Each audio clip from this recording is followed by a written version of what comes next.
Good afternoon. Good afternoon. It's such a pleasure to be here today. Before we get started, if you could all join me in extending a round of applause to the staff here at the Keystone Conference Center and the Keystone Resort for taking such good care of us this week. And I also want to extend my personal appreciation to the Keystone Symposia on my behalf and on behalf of Michelson Philanthropies for this partnership that resulted in the meetings today. It has been a dazzling set of presentations that we've been able to witness, and we're just so grateful to have this opportunity to share a little bit about the Michelson Prizes and honor our recipients, this year's Michelson laureates. My name is Geoffrey Baum, and I'm the Executive Director of Michelson Philanthropies. And the other group that I did want to thank, though, and I want each of you to thank, we want to personally thank your sponsoring institutions that provided the funding to make it possible for you to come here too. So please, let's thank the sponsoring institutions that made it possible, because we realize that not every scientist, not every research team has the funding to participate in meetings and symposia such as this, and we want to make more of these opportunities available to institutions and researchers not only around the country but around the world. Because it's inspiring to see the brilliant minds coming together at this moment in human history. You are needed more than ever as we tackle not only biomedical challenges, but also social and political challenges. Last year when I was coming to the Keystone Conference, I was on the highway and the car in front of me had a bumper sticker. It read, "The media is the virus." And I actually began my career in journalism, so I was a little offended by that. But even more troubling was the data that came out shortly thereafter that shows the hundreds of thousands of Americans who lost their lives to COVID after vaccines were widely available.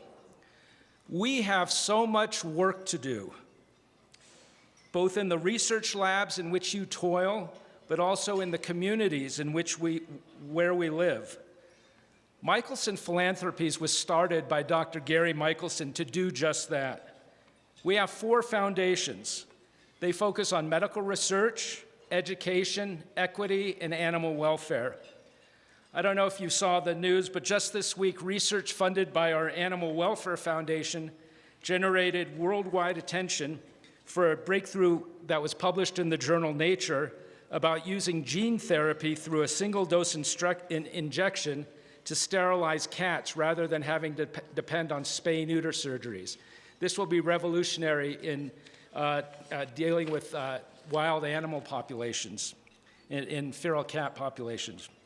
But the top priority of our Medical Research Foundation is to champion early career scientists. We support them with grant funding and public recognition to accelerate their careers while underscoring the need for greater investment in science. We are now, today, currently accepting applications for new grant funding, and that's what brings us to this conference today. And there's some more information at your table and at our booth outside. Our request to you, everybody in this room, is to encourage those within your networks to consider applying.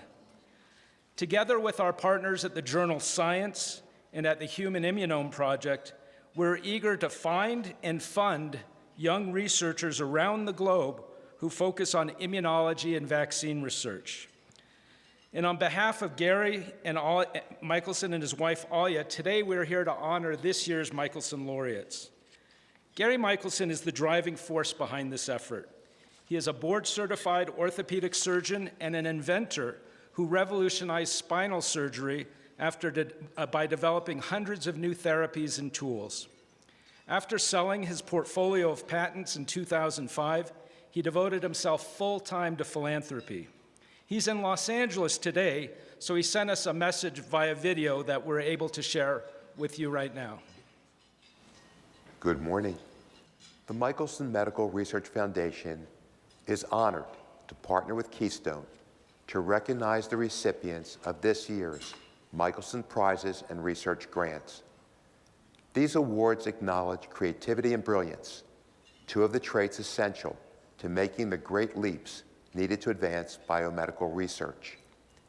History has shown that the world-changing discoveries in the hard sciences have almost always been made by researchers below the age of 35. On his birthday, Einstein famously quipped, "A person who has not made his great contribution to science before the age of 30 will never do so." Yet, in the present system for funding academic research today, brilliant young scientists are starved for funding, recognition, and opportunity. Through the Michelson Prize and grants, we aim to bring attention to this problem while providing funding for young scientists to perform daring research. Today, we will honor an exceptional group of scientists whose bold approaches have already led to advances in immunotherapy and vaccine development. It is you that will lead the charge to new frontiers in science that will benefit us all. While the Michelson Philanthropies are diverse and far-reaching, nothing that we do has a greater potential to help all of humanity than our investments in immunology and immunotherapy. With my wife, Alia, we extend our warmest congratulations to this year's winners and look forward to hearing your presentations. Thank you. On behalf of Dr. Michelson, thank you for that. I did want to let you in on a very new development that I think will be of interest to some in this room. Dr. Michelson and a group of visionary philanthropists are leading the effort to launch the largest institute for immunology and immunotherapy in the world. With bold leadership from the governor of California, Gavin Newsom, and support from the state legislature, the state of California has voted to invest $500 million in the construction of the California Institute for Immunology and Immunotherapy. It will be located in Los Angeles, adjacent to the UCLA Medical Center, and will welcome partnerships with research institutions and research labs across California and the world. If you want to learn more about our grant programs or the new California Institute for Immunology and Immunotherapy, please see me or my colleague Michelle Morris, who's standing right here in front, and we'd love to speak with you. Now for our honorees. They were selected by distinguished experts in the field. Yesterday, I met Shane Crotty. Is he here? Is Shane? Shane presented yesterday, had a great presentation yesterday from the La Jolla Institute for Immunology. In the past, he's actually been an evaluator in previous years for the Michelson Prizes, and I want to extend our gratitude to him and others who participate in the process. After a brief video introduction, the prize recipients will make a short presentation, and then we'll welcome one or two questions. So first, I want to welcome to the stage Dr. Jenna Guthmiller from the University of Colorado.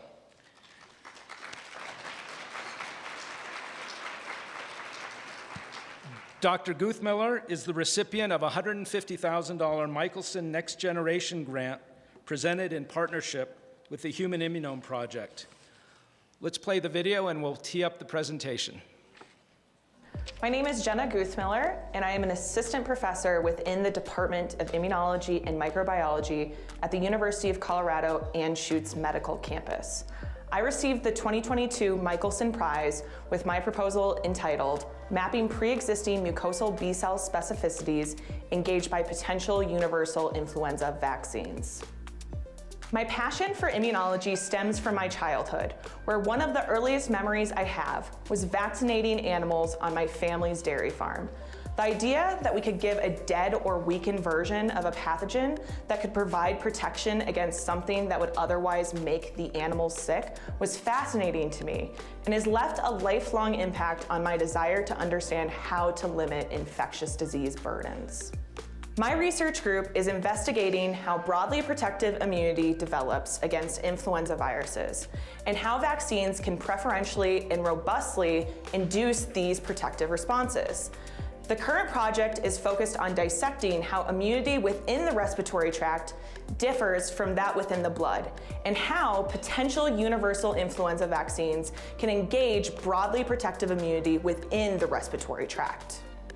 The impact of our research is that we will provide a better understanding of the antibody specificities within the respiratory tract and how to optimize vaccines to induce these protective immune responses.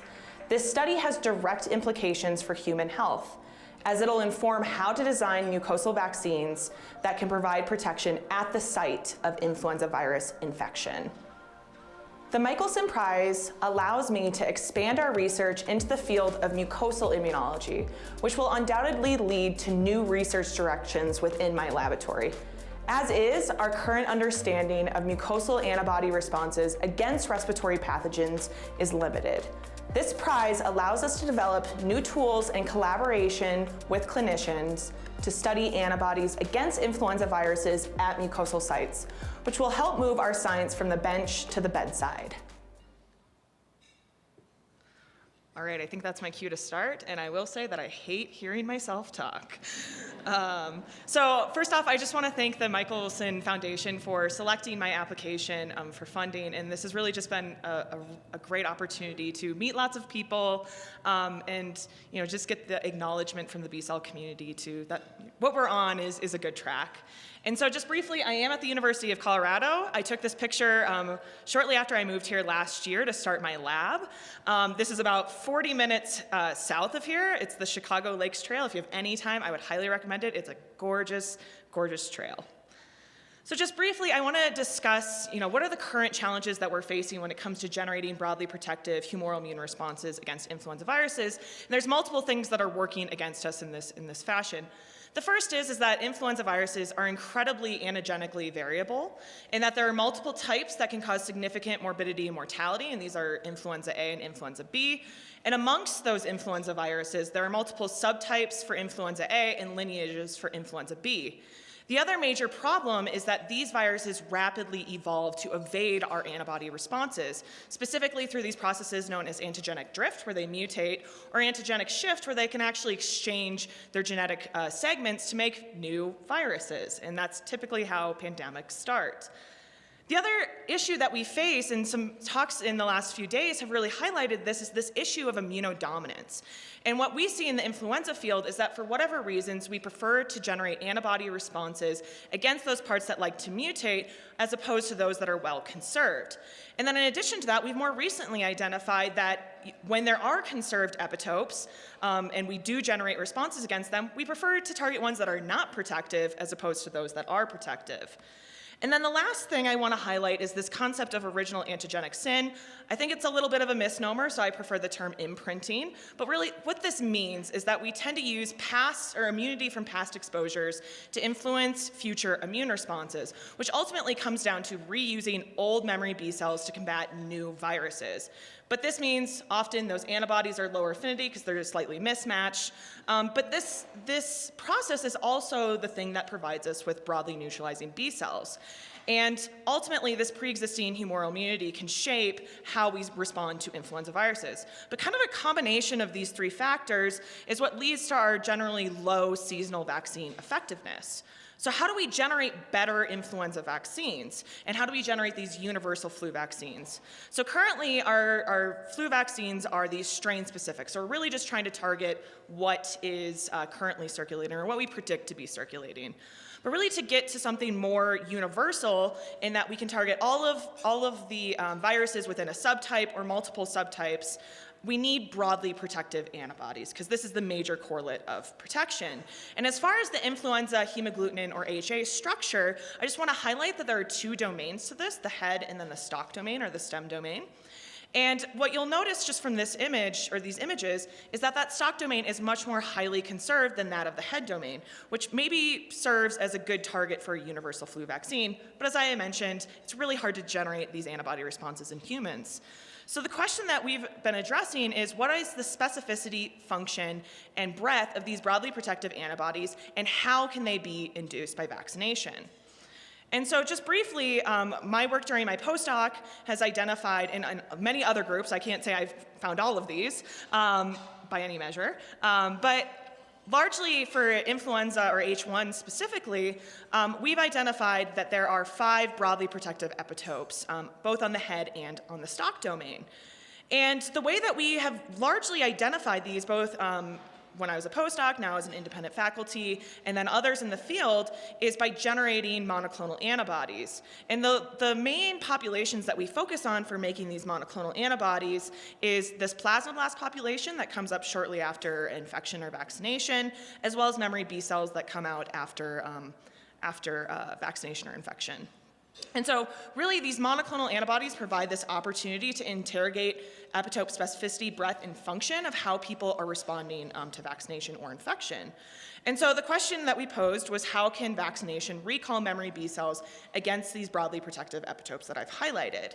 And so just to note,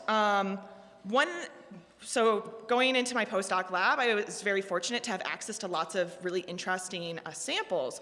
And so one question that we raised is, how does pre-existing immunity against those variable epitopes, so those parts of the virus that like to mutate a lot, impact what the specificity of that B cell response is? So the idea being, if you have low exposure or you have low pre-existing antibodies against those variable epitopes versus high, and this is really just a matter of the number of exposures.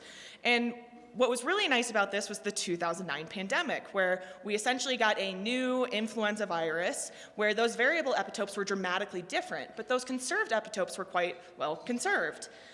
And so what we identified was that when people were first exposed to that 2009 virus, that they generated beautiful antibody responses against those broadly protective epitopes of the stalk domain, whereas people that had been continually exposed to the 2009 virus did not. Similarly, when we looked at the head domain in these 2 broadly neutralizing epitopes, the lateral patch and the RBS, or receptor binding site, we also found a similar observation that first exposure to that 2009 virus allowed individuals to recall memory B cells against those broadly neutralizing epitopes, implying that if we can overcome this pre-existing immunity against those variable epitopes, perhaps we could induce broadly protective immunity. And so, in addition, I was very fortunate to be involved with a phase 1 clinical trial of a vaccine that had this very intention. And so the idea is that individuals had pre-existing immunity against H1. So if you're an adult, you have immunity against H1. And what they did was they took the head domain from an avian influenza virus and plopped that on top of the stalk domain from that of seasonal H1 influenza viruses. The idea being, because this head domain is completely different than anything we've ever seen before, that individuals would preferentially recall these memory B cells against the stalk. And if you give 2 doses of this, that perhaps you could further expand these B cells against the stalk domain. And so the question that we asked was, does this chimeric HA vaccine strategy induce antibodies against those broadly neutralizing epitopes? And so we've done this for both monoclonals, but I'll just show some serum data where we tested whether or not individuals had serum antibody responses that were competing with those against an anchor epitope and the central stalk epitope, which are 2 of these broadly neutralizing epitopes. And ultimately what we found is that individuals vaccinated with an inactivated vaccine plus an oil and water adjuvant were able to recall memory B cells against those particular epitopes, induce these really nice antibody responses against those. Again, implying that if we can overcome pre-existing immunity, that we can induce these responses. And so one thing I want to highlight, though, is that in this particular study, there was the live attenuated component of it.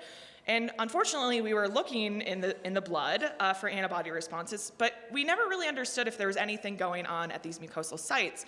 And notably, the standard of care influenza vaccine that the vast majority of individuals get is given intramuscularly. And so it really raises this question of, well, influenza is a respiratory virus. We need to be inducing antibody responses within the mucosal tract in order to really provide that robust protection. So how can we potentially model this? Because it's not always easy to actually get those samples from individuals after they've been vaccinated. And so one approach that we've taken, or starting to take in my lab, are these ex vivo tonsil organoids, where essentially we get tonsils from kids, we disassociate these, and then we cryopreserve them until we're ready to use them. And what we do after that is we thaw those cells, we stimulate them with our antigen or our vaccine, and we address, or we raise the question of, well, how well do these vaccines induce a B cell response? And so just to note that we're still kind of optimizing these assays, but we've done it a few different ways where we've used a live attenuated influenza vaccine or an inactivated vaccine, so the vaccine that we would give intramuscularly. And what we identify is that those antibodies, those samples that are receiving the live attenuated vaccine are really inducing these nice plasmablast responses, indicating that the live attenuated vaccines can induce immune responses within mucosal tissues. And so this is just, general B cell responses, but how can we start to determine how or what the specificities are of these B cells that are responding to vaccination? And so another approach that we're taking is just to analyze HA-specific B cells at these steady states using this approach known as LibreSeq. And essentially what we can do is take HAs from a wide array of different influenza viruses, incubate those with B cells, and we've done a lot of different things with these, and I know I'm running out of time. And just very briefly, we can pull these out of people at steady state. We can look at protein surface expression, transcriptome, but more excitingly to us, we want to understand what they're binding to. And so using these probes that have these DNA tags on them, we can identify B cells against essentially all of the different antigens that we put in there. Here I'm just highlighting the seasonal flu components or seasonal vaccine components. In addition to that, we can also start to see what B cell clusters are associated with which B cell specificities. And here I'm just highlighting a variety of different H1 antigens, but we also included that chimeric HA antigen that was included in that vaccine, and we can also identify B cells, in this case, that are likely responding or binding to the stalk domain. And so, again, going back to this concept of mucosal immunity, how do we preferentially generate these durable and broadly protective humoral immune responses, which really was what my proposal was about. And so one thing that we are doing is using this LibreSeq approach is that we're understanding the B cell specificities within the lungs. So right now we've collected lymph nodes from about 9 different donors. And then in addition to that, using these tonsils and then lymph nodes, lung-draining lymph nodes, we are also generating these organoids to test these new influenza vaccine candidates. So with that, just very briefly, the main person I want to highlight is Lauren Immick, who is a fantastic technician who is in my lab. She's going to be applying for grad school, I think, soon. So if you see her name, please interview her because she's amazing. And then, of course, all of our collaborators, particularly those at Mount Sinai that provide the antigens, and then, of course, our funding. And with that, if there's any time, I'm glad to take questions. Thank you, Dr. Guthmiller. The microphone is right up here. We have time for 1 or 2 questions per presentation if there's anybody that would like to ask a question.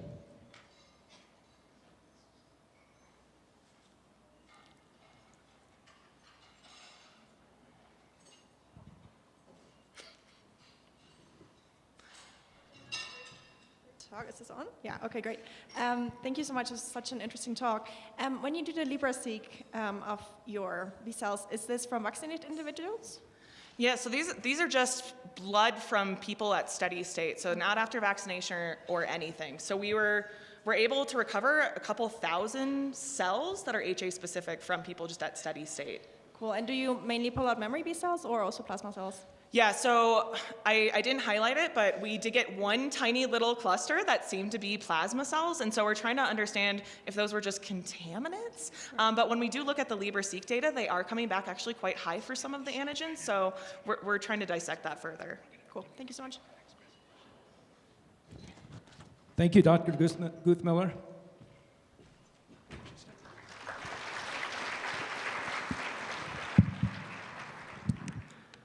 Next, we have Romain Guyon of the University of Oxford. He is also a Michelson Next Generation Research Grant recipient. Note, I wanted everybody to know and to pass along that a Ph.D. is not required to receive this grant, although Romain Guyon will soon be Dr. Guyon because he actually moved his dissertation defense from this week to later in the month so that he could be with us today. So we also not only encourage people who haven't received their PhD, but also applicants from other countries. We're an international prize. So let's see the video with Mr. Guyon. My name is Romain Guyon. I'm a PhD student in the Jenna Institute in Oxford University. and I received the 2022 Michelson Prize for demonstration of a new single-dose vaccine technology towards a first-in-man clinical trial. I was drawn to the field of vaccine development because it is such an amazing field that involves multiple scientific disciplines and can have a major impact on global health, both at a patient level but also at the scale of a population. My research focuses on the development of single-dose vaccines, and for that, I've developed a microfluidic-based technology to encapsulate vaccine booster dose inside microparticles that will deliver this booster dose after a certain time inside the body. This approach removes the need for multiple injections, which facilitates the vaccination process for the patient.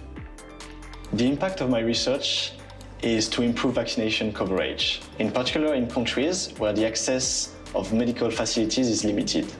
The aim is to provide a single-dose vaccine that would ensure complete immunization to protect people's lives. The Michelson Prize is a wonderful opportunity for me to establish myself as an independent researcher. It will give more visibility to the single-dose vaccine project and open more doors for collaboration. On the project, it will allow me to assess the compatibility of the technology with different vaccines and investigate new manufacturing strategies, taking it closer to clinic. This is very painful to hear my accent, so apologies for that. Hello everyone, so I'm Romain Guyon. I'm finishing my PhD project in the Jenna Institute and the Institute of Biomedical Engineering in Oxford. And today I'm going to give you a short overview of my PhD project that led me to the Michelson Prize. So first, why do we need single-dose vaccines? The answer is very simple. We want to improve vaccination compliance. The idea is to replace the classic prime boost regimen that requires multiple doses and can be tricky, particularly when you have limited access to healthcare, by some form of delayed delivery system that could be co-injected inside the prime injection, stay inside the body with your booster dose encapsulated, and degrade over time, and then release passively the booster dose. So my project was on, and is still on, developing this technology. So what are we aiming for? We're aiming for a core shell particle, which would be made of a liquid core containing your vaccine, your excipients, your adjuvants, surrounded by a solid shell of a biodegradable polymer, which is PLGA, a commonly used polymer in drug delivery purposes. And for this technology, we had three constraints.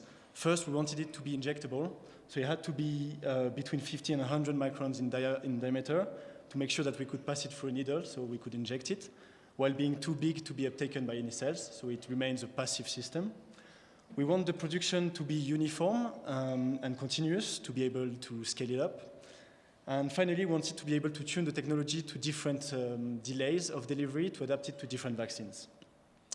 So manufacturing this is quite tricky, and we developed a microfluidic chip-based technique for that. So microfluidics, for those who don't know, is the manipulation of flows inside very tiny channels engraved inside these silicon chips. And because of the small dimension of the chip, the properties of the fluids change, and it allows you to do emulsification in a very uniform manner inside these chips. So let's have a look at the process. So this is a high-speed video of the running process when I'm producing the capsules inside the microfluidic chip, viewed from the microscope. And what we can see here, if we slow it down, on the left part you have the formation of the core of the system, where your vaccine in an aqueous buffer would be forming small droplets. And then at the second intersection, each cores will be surrounded by another bigger droplet of organic solvent with the polymer dissolved in it. And you get this really nice and uniform double emulsion droplets. You can then collect these droplets out of the chip, extract the solvent, which will crush the polymer around the core and harden the shell, thus forming the core shell particles we were aiming for. We put some fluorescent dye in the core just to visualize it and replace the vaccine for now. So great. We have a method of production. Now the question is, does it work, at least in vitro? Does it behave as intended? So to test that, we looked at some SEM images of these particles. So here you can see an image of a particle freshly produced. It's smooth, it's not degraded as intended. You can see that the core shell architecture is there, and there's no sign of degradation. But after 30 days of degradation in vitro, so put at 37 degrees in an incubator under constant rotation, the polymer degraded and formed pores inside the shell of the particle. And again, if we look at a section of the particles, you can see that these pores are all connected to each other, and they form a bridge between the inside of the capsule and the outside of the capsule, which allowed the payload to be released from the capsule. So that's how it works. Looking at the kinetic curves of release in vitro with one type of formulation, so you have here on the top the release from different batch replicates and then the corresponding cumulative release. We can see that it behaves as intended again. So first we have a lag period where nothing is released, all the particles are loaded with their content, and then the polymer has degraded, has formed this bridge in the shell, and most of the particles have released their content after a certain time, thus mimicking the booster vaccination.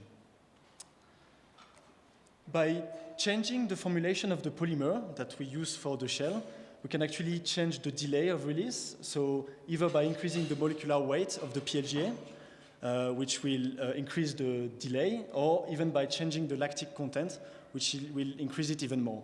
So we tested a few formulations in vitro still. By increasing the molecular weight, we could have an increase in delays from 2 weeks to 3.5 weeks, approximately. And then by changing the lactic acid content, we could release the content from the particles after 2.5 months or even 5 months, which is most suitable for vaccination applications. So all this is in vitro. Now the question is, does it work in vivo? We've done several tests in vivo, and I'm going to just present the last one, which focuses on efficacy. So we selected one formulation of particles, the one that approximately gives you a 3 weeks lag, at least in vitro. And we put inside the R21 vaccine, which is the malaria vaccine that is developed in the Jenna Institute in Oxford, in my lab, which is a VLP. And we had 2 groups of interests. So one group of mice received both the prime dose and the booster dose encapsulated inside these particles in one single injection. And we compared them to a prime-only group that received the same total amount of adjuvant and vaccine, but without any encapsulation. We followed the immune response of these mice over 6 weeks, and at 5 or 6 weeks, we challenged them with malaria and looked at the survival. So first, in terms of specific antibody response, so you have here the kinetic data with individual mice data as thin lines and the GAM modeling as a thick line. So you can see that for the first 2 weeks, the antibody response for both groups was the same, which makes sense. They were both exposed to the prime dose, so they both have the same level of antibodies. Then after 2 weeks, the prime-only group reached a plateau, while the prime and particle group in blue continued to rise, and this was due to the further release from the particles that gave to the mice a second exposure to the vaccine, and thus an increase in antibodies. And at the time of challenge, we could measure that this increase in antibodies was about 22 times higher for the prime and particle groups compared to the prime-only group. Then in terms of efficacy, so we challenged these mice, we gave them malaria and looked at the survival. And we saw that for the prime and particles group, we had 7 mice out of 16 that survived the challenge, while only 2 out of 15 mice in the prime-only group survived. Putting all this in a Cox regression model, we could compute that the decrease in hazard ratio provided by the particles was 3-fold. So the particles definitely gave an improved efficacy of the vaccine given in a single injection. So this was all for my PhD project, and that's what led me to the Michelson Prize. And this Michelson Prize will help me to focus on 2 specific aims to develop further the technology. The first one is to try to scale up the production and semi-automate it. And the second one is to test this technology with another vaccine, which would be the rabies vaccine. So just to expand a little bit on both of these aims, the scale-up part. Right now, in my lab, I can produce 10 doses of vaccine per hour, encapsulate them. And this obviously depends on the concentration of the vaccine you use, but this is for the R21 vaccine. By changing the flow properties, so optimize them, changing the surface tension or changing the viscosity actually, we can increase the frequency of generation of the emulsions. And we can also try to increase the throughput of the platform by parallelizing the chips and running them in parallel. So we actually aim to increase by 10 to 20 times realistically the throughput of the technology in our lab facilities. The second aim is to try to replace the current post-exposure prophylaxis of the rabies vaccine. So currently, if you get exposed to rabies, you usually have 4 shots of vaccines. It can depend on different countries, but usually it's 4 doses, given in 2 weeks interval to achieve high neutralizing antibody titers. And again, the idea is to replace this 4 injection by only 1 single injection with different formulation of particles, so that it would provide the same neutralizing antibody titer without multiple injections. And we've just started the in vivo experiment. So this is all. Thank you very much for your attention. I want to thank the people that helped me in my lab, in the Jenna Institute and the IBME. And obviously I want to thank the Michelson Prize for the support for my research. Thank you, Romain. We have time for a question or two for Romain.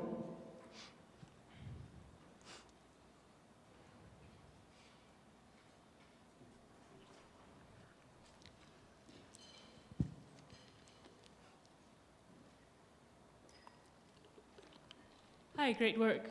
So in some of the other talks in this conference, like for the HIV vaccine talks where they've mentioned germline targeting strategies, it seems like it's really important that the immunogens be delivered in a very specific sequence. So for your platform, would you be able to validate, for instance, that the encapsulated immunogen is only released in a very specific time window? For example, if you had the prime immunogen and the encapsulated immunogen be 2 completely different things, and check that, validate that way that you don't see a response to the second one until a certain time frame? Yes, actually, so I didn't present all the data, but we actually ran some experiments testing different formulations of particle alone without the prime to see what was the kinetic response, and we could see that the antibody titers was delayed, so due to the delayed release. We also used some IVIS imaging to be able to monitor the release of these different types of particles, which also worked pretty well. So there is different methods. But ultimately, you will have to test each different vaccine with the technology to make sure that the way it releases, because it's not a booster injection that gives you the entire dose in one second, but more like delivers it like slowly with all the different particles releasing. So you have to test that this is suitable for each vaccine, basically. Thank you. Well, thank you. Soon to be Dr. Guyon. Thanks very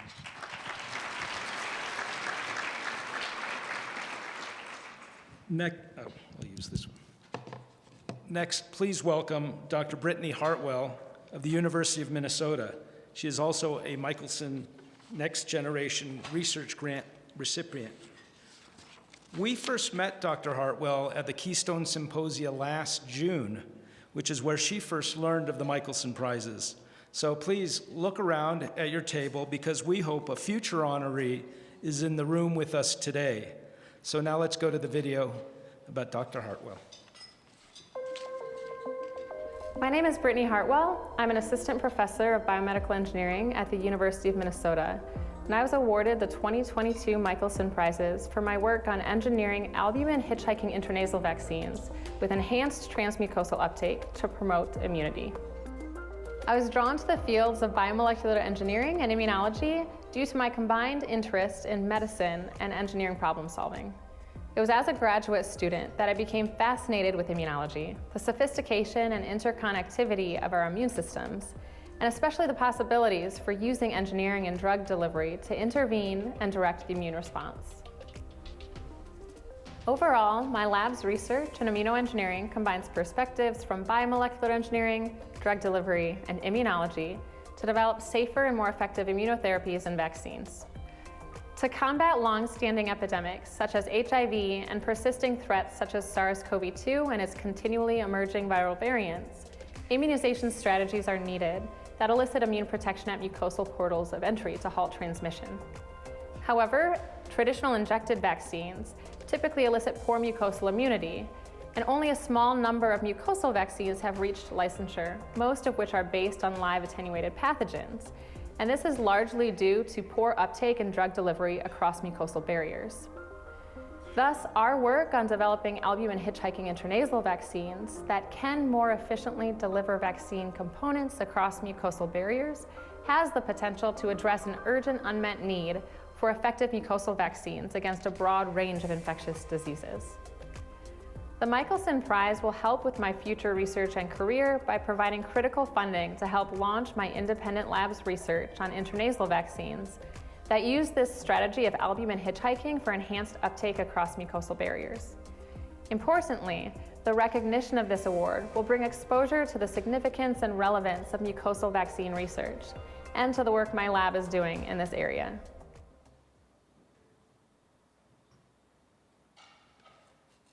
All right, well, thank you so much for the opportunity to present today, and I'm excited to be here to share my work on engineering albumin hitchhiking intranasal vaccines.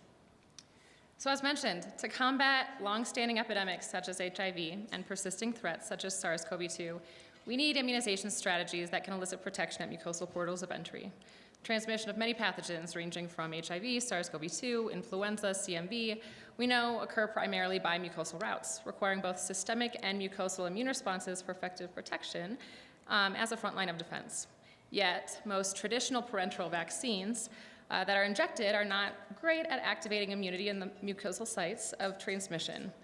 By contrast, mucosal vaccines administered directly at these barrier tissues can promote mucosal immunity and can even promote mucosal immunity at multiple different effector sites through a mechanism known as common mucosal immunity.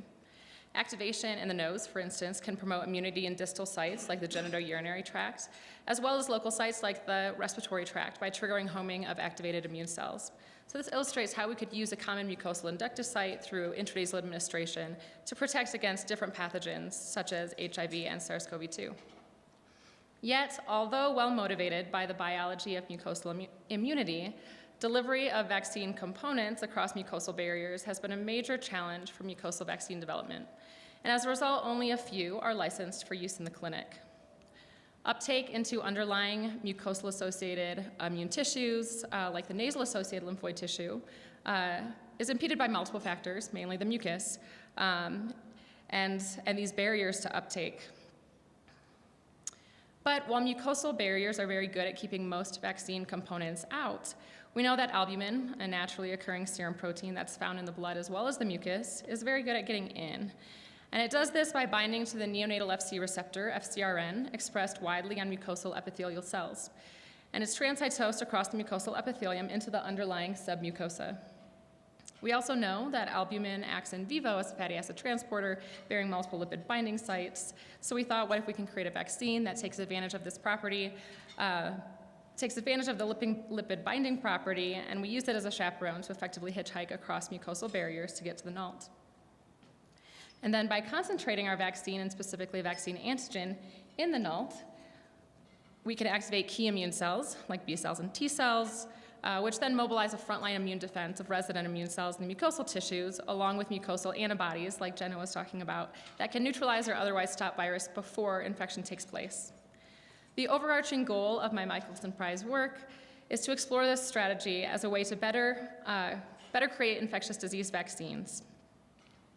And it's based on previous work that I carried out as a postdoc in Daryl Irvin's lab. So I want to quickly acknowledge Daryl Irvin, of course, as my postdoctoral advisor, and this group.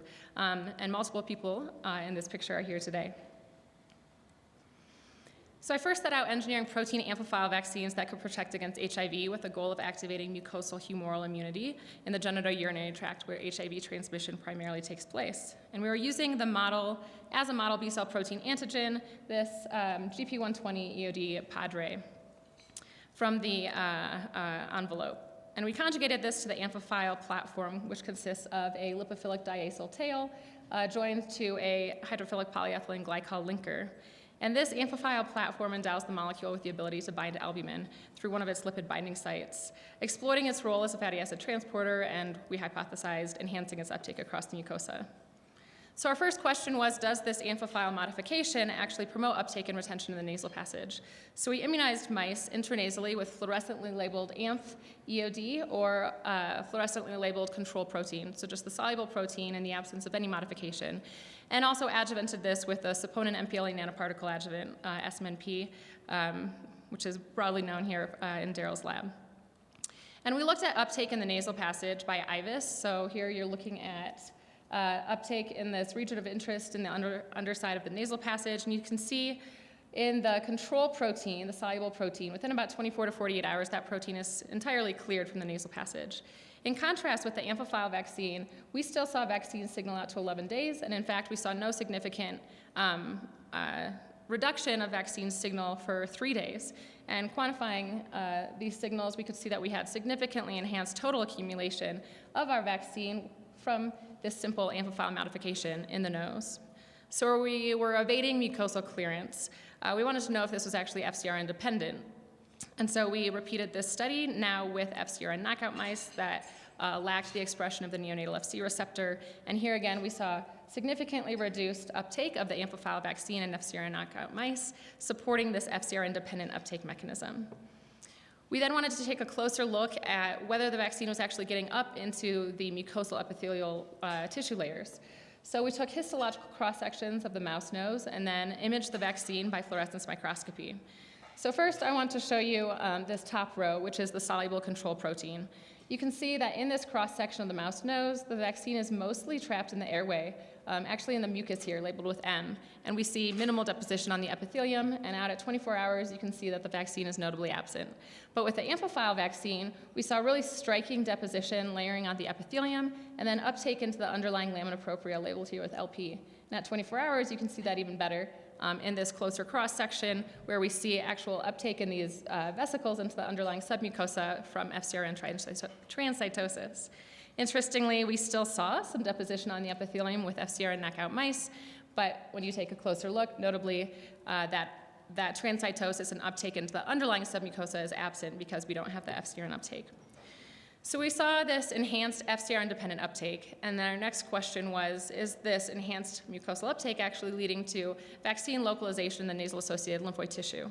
So the nasal-associated lymphoid tissue, or NALT, is a secondary lymphoid organ analogous to a lymph node that drains the mucosa, and it's where antigen-specific immune responses are orchestrated. And just to orient you to rodent anatomy, this is where the NALT is located in relation to the nasal passage cross-section, and if you're looking at the underside of the mouse airway or mouse nose, it's located in these two strips.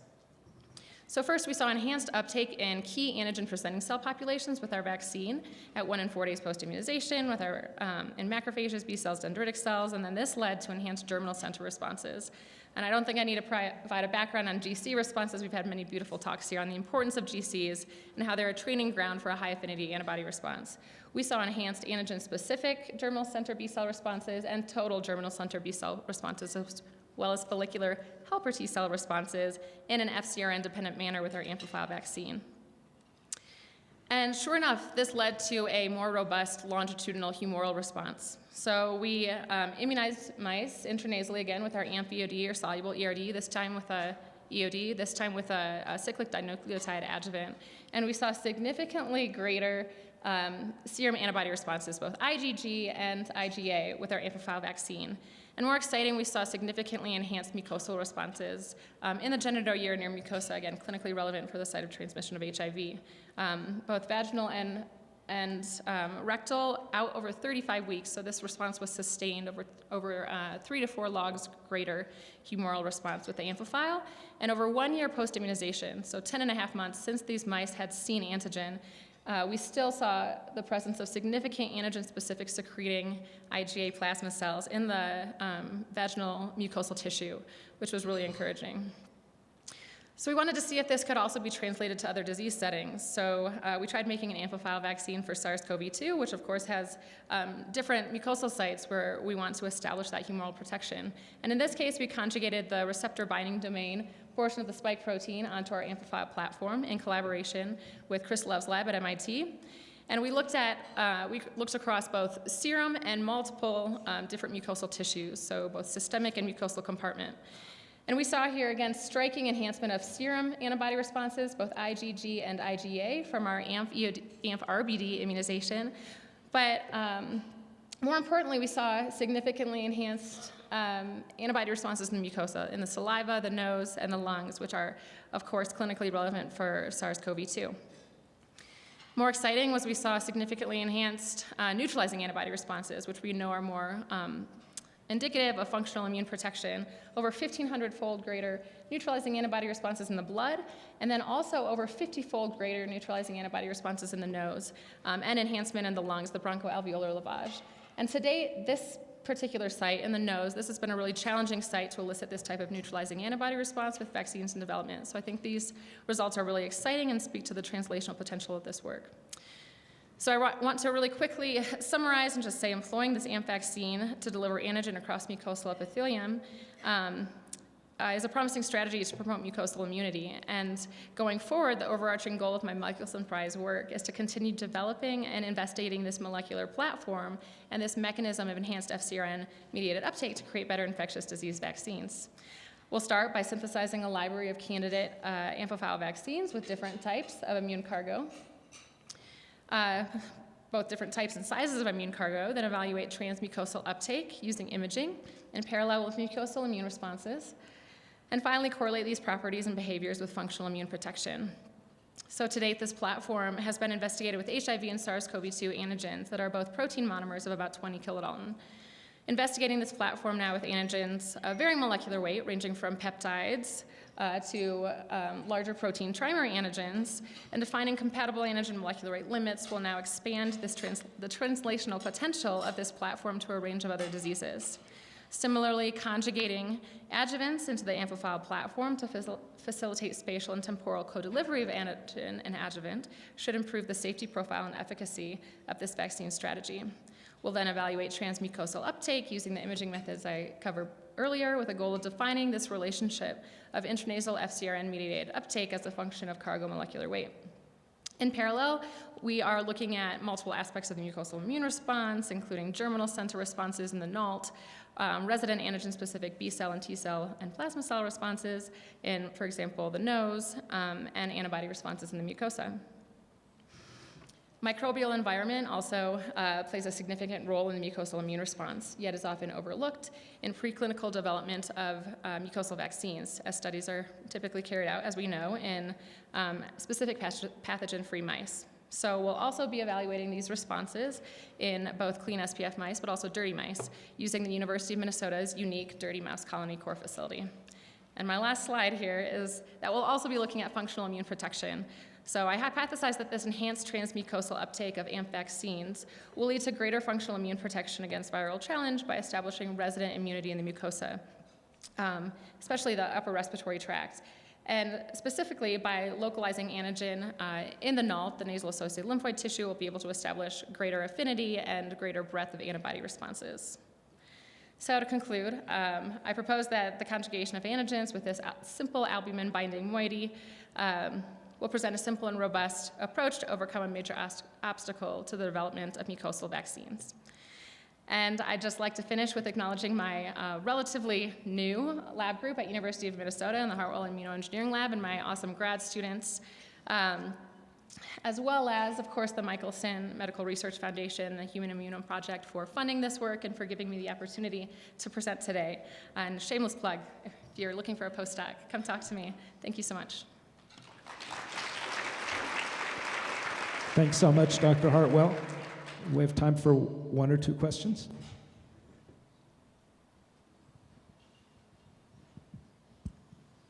Hi there, great talk. I was wondering if you see differences in somatic hypermutations between your IgG and IgA responses, and if they are similar, are they similar? Are they targeting the same epitopes, and if those interactions are in any way like similar. Yeah, excellent question. I haven't looked at that yet, but it's something I want to look at, is looking at the somatic hypermutation and better characterizing the specificities of these antibodies going forward. So that's a great question. I think it's important to look into. Okay, thank you. Yeah, so far we've just mostly been looking at that antigen-specific binding of those antibodies, RBD or EUD. Thank you, that was really great. Maybe I missed this, but does your antigen let go of the albumin? And do you get any immune responses against albumin? So we see minimal immune responses against the albumin. And I don't know exactly when it dissociates from the albumin, but I believe it dissociates after it reaches the lymphoid tissue. But that's another aspect of this mechanism that we're trying to flesh out a little more of the exact timeline of how that's happening with the trafficking. Thank you. Great. Thank you very much. Dr. Hartwell will be continuing a presentation of her work. She'll be joining the poster session immediately following this. For the last prize to announce today, we have a partnership that we started last year with the journal Science to create the Michelson Philanthropies Science Prize for Immunology. As opposed to the research grants, these are prizes that include an unrestricted cash award plus the publication of your research in the journal Science. And so we are pleased to welcome today Dr. Joshua Tan from the National Institutes of Health. And he is the recipient of the Michelson Philanthropies Science Prize for Immunology. And we'll show the video. My name is Joshua Tan. I'm an Earl Stedman investigator at the National Institutes of Health. I received the finalist award for the Michelson Philanthropies Science Prize for Immunology for my essay, which was entitled Searching for Common Ground. The conserved coronavirus fusion peptide is a target of broadly neutralizing antibodies. How the immune system fights with pathogens every day is like something out of a sci-fi movie. Being an immunologist allows me to learn how the immune system operates and at the same time research new ways to build upon existing immunity, for example through vaccination or monoclonal antibody treatment. And this is a field of research that I find very fulfilling. My lab aims to understand how antibodies work and discover new antibodies that protect against infectious disease. We are currently studying 3 pathogens that have global health impact: SARS-CoV-2, Plasmodium falciparum, which causes malaria, and Mycobacterium tuberculosis. Recently, we identified antibodies that can neutralize both alpha coronaviruses and beta coronaviruses, which includes all SARS-CoV-2 variants of concern. We found that these antibodies target a part of the spike protein called the fusion peptide, and we are currently investigating the fusion peptide as a candidate for a universal coronavirus vaccine. A major goal of our work is to discover rare but potent monoclonal antibodies that can be used to prevent or treat disease, and to use the knowledge gained from the study of these antibodies in order to develop better vaccines. Our lab aims to use this approach to combat global health threats such as malaria and tuberculosis, which affect millions of people worldwide. We also aim to use this research in order to be better prepared to fight against potential future pandemics in the event that one emerges in the future. This award is highly motivating as it indicates that our research is on the right track. It encourages me to keep going to find new antibodies and develop better vaccines. Having our work highlighted through this prize is also important to inform the broader scientific community about what we are doing, which increases opportunities to collaborate with different researchers from around the world. I think this is essential in order to translate our lab research into clinical applications. Right, hi everyone. Thank you for being here. Today I'm going to talk about our work on the fusion peptide. My apologies to those of you who listened to my talk yesterday. It's going to be similar, but I've added some different data at least to keep things interesting. Right, so monoclonal antibodies have been a key source of treatment for COVID-19, especially for immunocompromised individuals who do not respond as well to vaccines. However, there's been this constant battle between us and the virus, as antibodies that made it to the clinic were continuously made ineffective due to mutations in the receptor binding domain of the spike protein, which is the target of all monoclonals that have been in the clinic. Right? And so there is a need to develop new monoclonals against COVID-19, especially since, as of November last year, authorization for the last remaining monoclonal was revoked due to inefficacy against the circulating variants. Right, so my lab became interested in trying to find antibodies that target more conserved regions of the spike protein in the hope that these would neutralize not just current variants, but are more likely to work against future variants. And we were also interested in finding antibodies that work not just against SARS-CoV-2, but other coronaviruses, as they would be very useful tools for pandemic prevention. Right, so this was the goal of our work. Right, this was a collaborative effort between several different groups. Sherelle, a postdoc in the lab, and Courtney, a PhD student, as well as Ling Han from David Mazi's group, and Chang Chun and Ting Hui from Ian Wilson's group were the main researchers driving this work. So we first set up a two-step screen in order to isolate broadly reactive antibodies. First, we sorted B cells from COVID-19 convalescents. We plated them out, and then we screened the supernatants for binding to the 7 known human coronavirus spike proteins. From this preliminary screen, we took positives into a single-cell screen using a device called the Beacon. And so in terms of results, what we found from the first screen is that as one would expect, broadly reactive antibodies to coronaviruses are rare. When we look for antibodies that bound to SARS-CoV-2, right, in terms of number of positive wells, there were actually quite a number of them. About 20% of wells was positive. But the broader the B cell we were looking for, the rarer they were, such that we only found a few that were positive for all 7 human coronaviruses. So they were very rare, but they were indeed present in our samples. And so we took these positives forward to a single B cell screen. And here, B cells are placed in these tiny chambers, and then they secrete antibodies of interest, and then we can screen against the target of interest. And so what we did is we ran 2 consecutive screens on the same B cells, one with MERS and OC43 spike, and the other with SARS-CoV-2 spike, and we identified B cells that made antibodies that could bind to both spikes. And then from there, we took out, we isolated the B cells, we obtained the heavy and light chain sequences, and then we made the antibodies as recombinant proteins.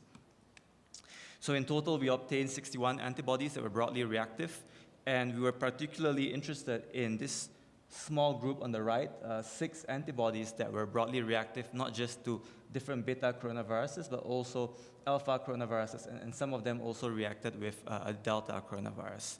So we wanted to find out first where these antibodies bound, and we did a peptide mapping. And we found that the antibodies bind to this site here, the fusion peptide, just immediately adjacent to a conserved S2' cleavage site in coronaviruses. So this cleavage is important during the fusion process as it releases the fusion peptide for insertion into the host cell membrane, and this brings the viral envelope and the host membrane together. So the fusion peptide is well conserved in all 4 coronavirus genera, as shown here, which explains the broad reactivity of these antibodies.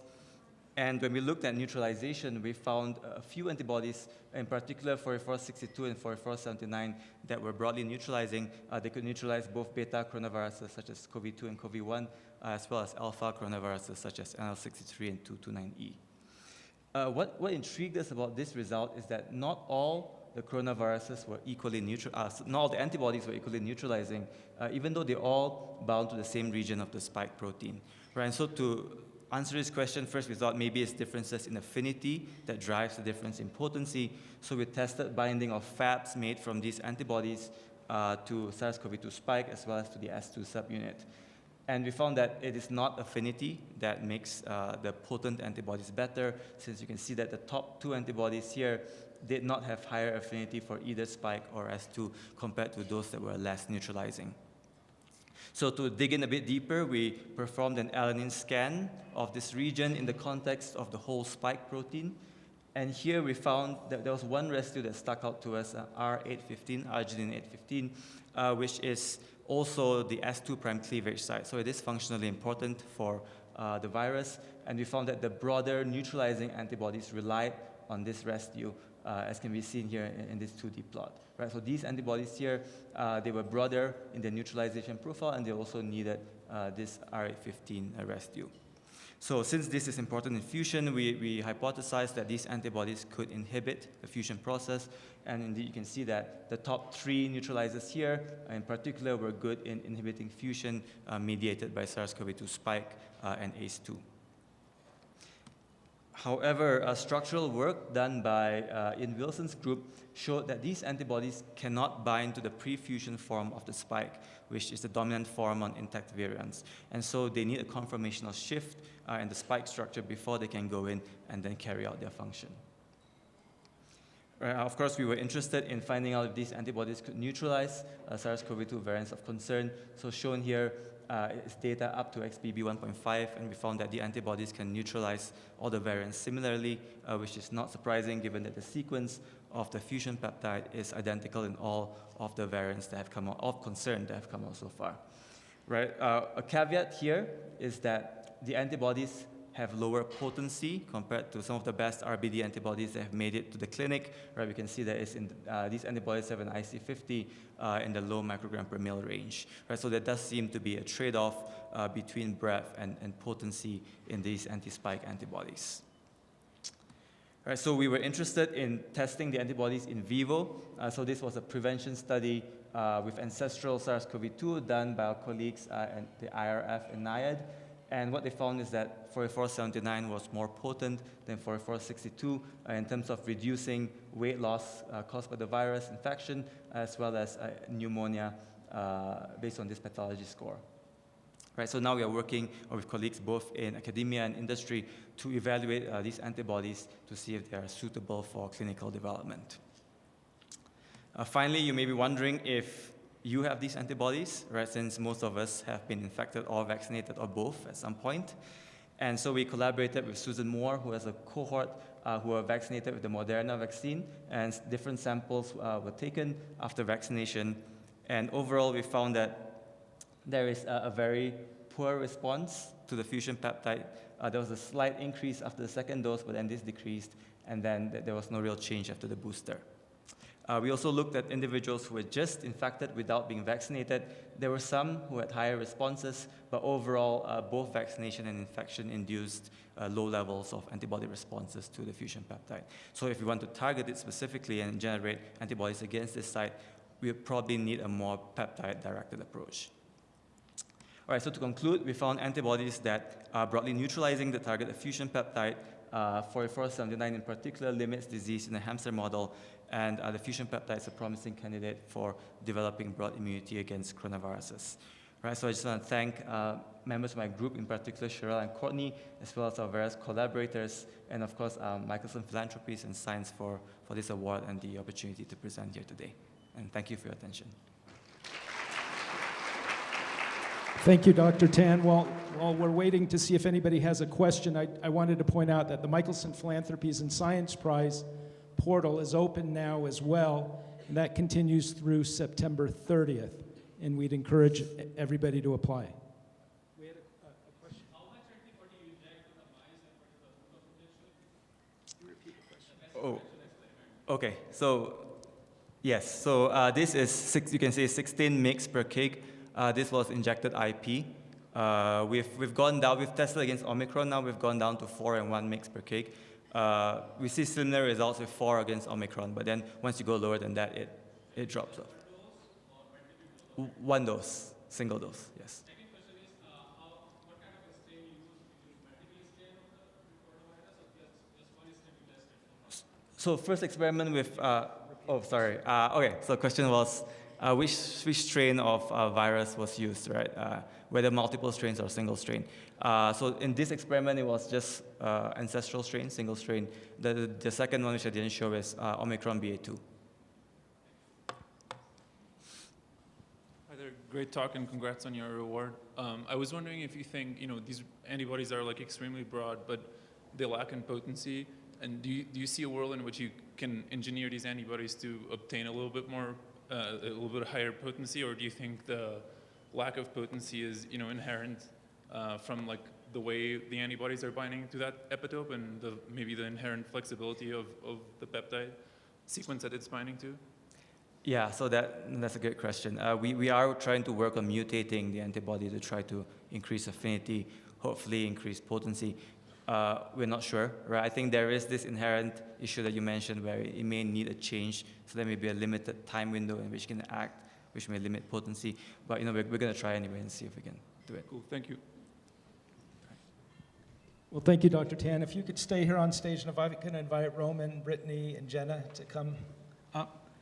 And if you could come up to the stage.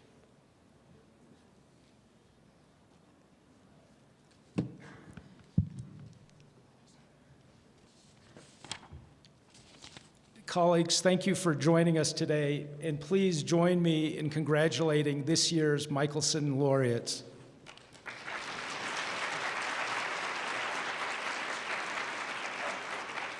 Our sincere thanks to you and to those of us watching online. This session is adjourned. Please stick around and enjoy the poster sessions following. Thank you very much for being here. Yeah, we'll do that.